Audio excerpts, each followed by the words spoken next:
I want to start by addressing the situation that's unfolding south of the border, which is also having an impact here at home. For far too many Canadians, the images and stories coming out of the U.S. are all too familiar. As a country, we can't pretend that racism doesn't exist here. Anti-Black racism is real. Unconscious bias is real. And systemic discrimination is real, and they happen here in Canada. Over the weekend, we saw thousands of people gather across the country to join peaceful protests against anti-Black racism. By standing together and denouncing the few who would try to derail these demonstrations, Canadians are sending the message that they will never tolerate injustice. To young Black Canadians, I hear you when you say you are anxious and angry, when you say that this brings back painful experiences of racism that you've faced. I want you to know that I'm listening and that your government will always stand with you. Together, we will keep taking meaningful action to fight racism and discrimination in every form. The status quo, where people face violence because of the color of their skin, is unacceptable. No parent should have to once again explain to their kids that they or their friends might face racism. It is time, it is past time for this to change.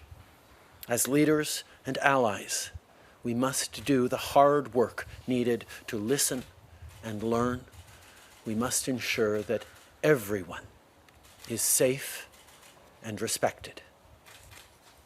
That includes journalists who need to be able to do their work on the front lines to expose the truth and tell the stories we need to hear. And we must, as Canadians, always keep working together to build a fairer, better, more equitable country for all. We need to do better in Canada. We need to continue to know that even though we have made strides forward in the fight against racism and discrimination, racism still exists in Canada.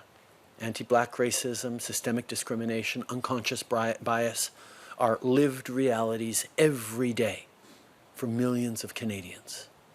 We need to stand beside them. We need to be allies. We need to work in our daily lives to counter discrimination, racism, and intolerance. As a government, we've made many investments over the past 5 years, whether it's on community programs run by racialized communities, whether it's on Statistics Canada doing a better job at collecting disaggregated data, whether it's investments in anti-Black racism strategies or anti-racism strategies in general. But there is always more to do, and ultimately, we need to do it together as Canadians and be better allies. As for those who took advantage of these peaceful protests to do significant damage to communities and stores, as we saw in Montreal, we have to condemn those actions strongly. They do not represent the peaceful protesters who are standing up for very real issues in Canada. We need to continue to make sure that peaceful protest is always able to happen in Canada. I think we all have a role to play. We've all seen things in our lives or done things in our lives that we need to learn from and do significantly better from. I have spoken many times about how deeply I regret my actions that hurt many, many people.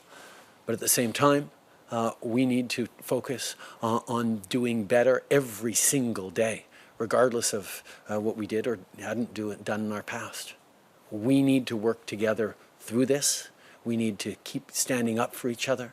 We need to be there to say that every day we can do better as a country, as a world.